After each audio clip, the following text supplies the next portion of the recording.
Me pick up their first win here at the International Wildcard Qualifiers. Things for Oscurin really starting to heat up. And I believe it's also Japan's second win internationally at an event, so big congratulations for them. And I think that really started in the draft phase. You know, the fact that this was a really important match for the Chiefs, they were the heavy favorites going into this match. Naturally, Detonation FocusMe, the Japan lead, are the underdogs just because of how small the region is. Again, the smallest region of all the competing international wildcard teams. And from Purple side, the Chiefs were looking to pick up, I'm not going to call it an easy win, but probably their most favorable win from the Purple side. Yeah, you have to think so, but like we've seen in 2 Chiefs games already, it's actually honestly been the champion that got them the win in the first one and then maybe was their demise here. Let's talk about Callista for us, because I know a champion that you have a lot of thoughts about. Okay, so everyone has a lot of opinions on Callista, especially on the international stage. She's pretty much perma-banned in the LPL. We see her banned internationally in AEU. It really doesn't matter. And I'm not going to call it disrespect, but maybe a little bit underestimating by leaving Callista open for the priority pick on blue side. Now, the beautiful thing about Callista is just her build pass. So I want to talk about the 3 key items that Callistas can rush, and it's going to be Hurricane, Blade of the Rune King, and Bloodthirster. Typically, the Bloodthirster has been phased out a bit. It's usually a response to a heavy assassin mid laner. So if you're facing against a Zed, a LeBlanc, something like that, you pick up the Bloodthirster to compensate for your shield when they go to try to burst you. In this case, Rokinia decided to go for that Bork build, so the Blade of the Rune King, and it makes perfect sense when you look at the Chiefs lineup. The fact that they had so much dive potential with the Rek'Sai, with the Hecarim, giving her that extra mobility and that trigger and proc to kite backwards out of danger. Yeah, and again, Callista, big pick for Radio. We've seen it constantly banned locally here in the OPL. No surprise that Rokinia had a good game on it, and we'll pull up a replay now because I'm pretty sure it started with this. Okay, so this is going to be the triple kill snowball that starts out Detonation FocusMe's train. So here we go. We can roll through this. So Rokinia takes a nice lantern back. What this does gives Spooks a double knockup. Like Jake said, if that Kazu hook had hit, it pretty much would have meant death. So Yutapon then is going to start his teleport as soon as he sees that Rokinia is in danger. Forced to flash backwards, but here comes the cavalry.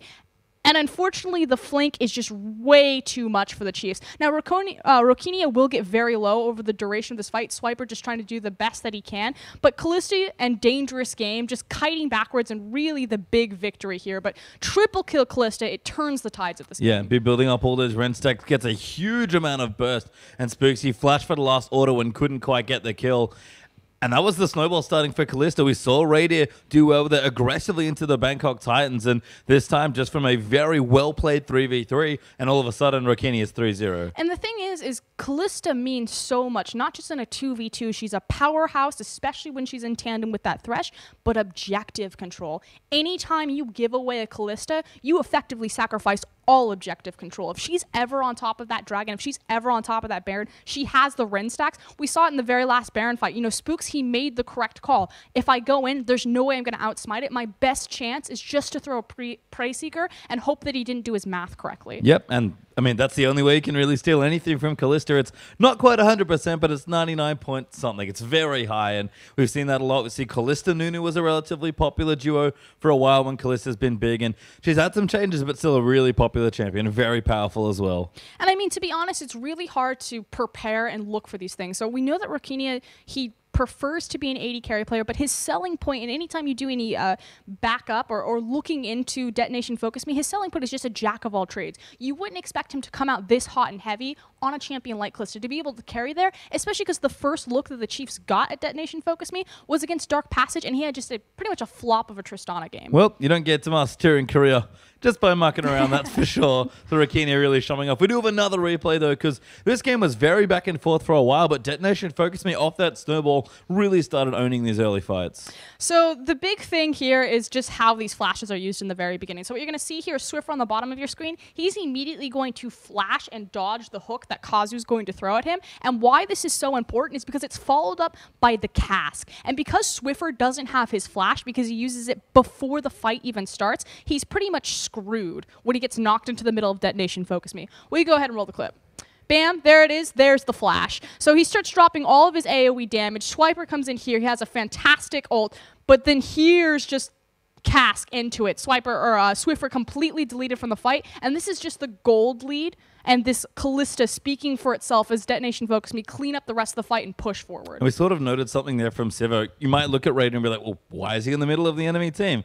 As it turns out, that's sort of how you need to play Sivir, because you do damage at a very short range. So if you can't run with your front line effectively and do damage as they're CCing for you, you're just not going to get any work done, especially against a Kalista that's had such a good start. It was a great composition coming out of the Chiefs. You know, the tandem of Sivir and Hecarim, there's a lot of synergy there just because our ultimate's going to augment directly the damage that Hecarim will do with his devastating charge.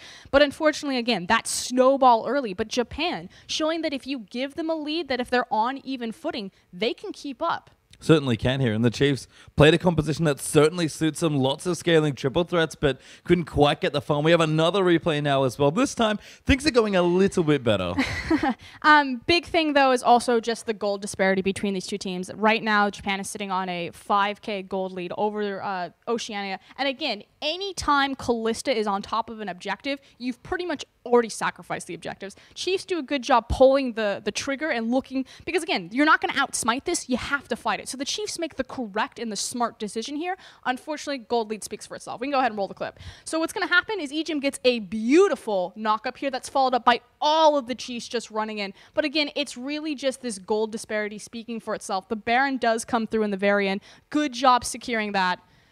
And then just Saros running through the team. Because at this point, not only is Kalista massive, but Diana is massive. Yeah, and let's talk about that pick as well there for Saros in the mid lane.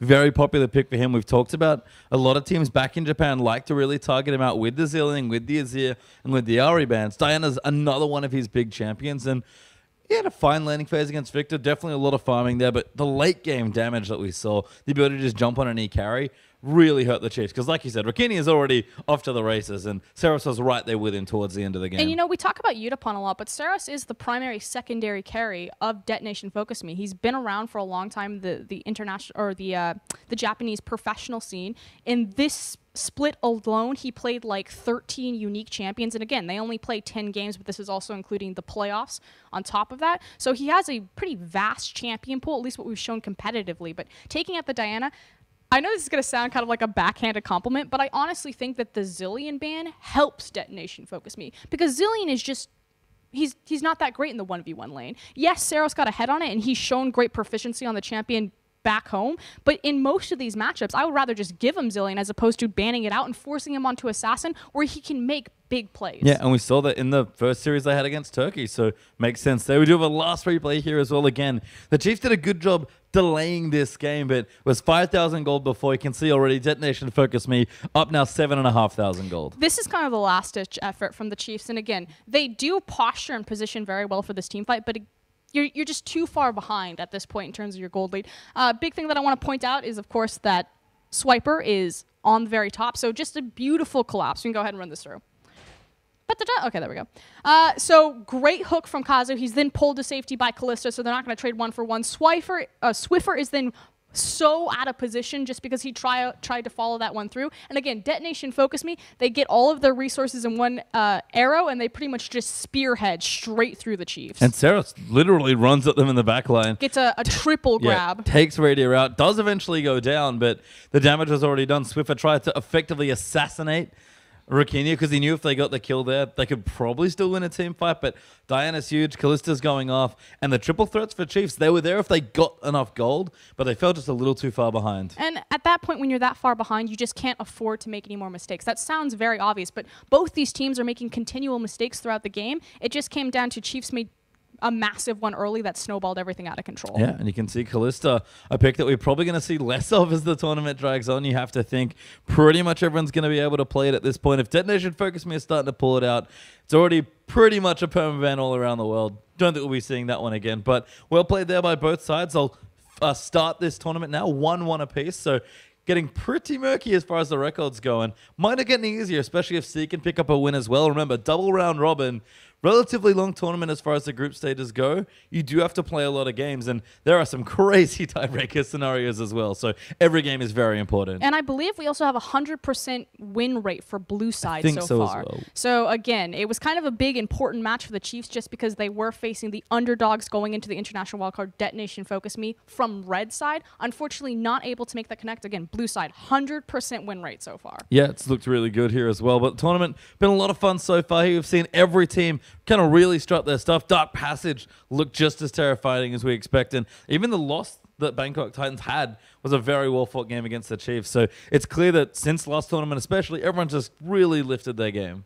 Yeah, and I want to kind of go and touch on the growth that Japan has made again. The fact that they came out so strong against Dark Passage. The fact that they were now unable to unseat the Chiefs. This is a massive victory for Detonation FocusMe in Japan as a region. Yeah, it certainly is. We'll have to see if it gets any better. But for now, let's learn a little bit more about the Bangkok Titans.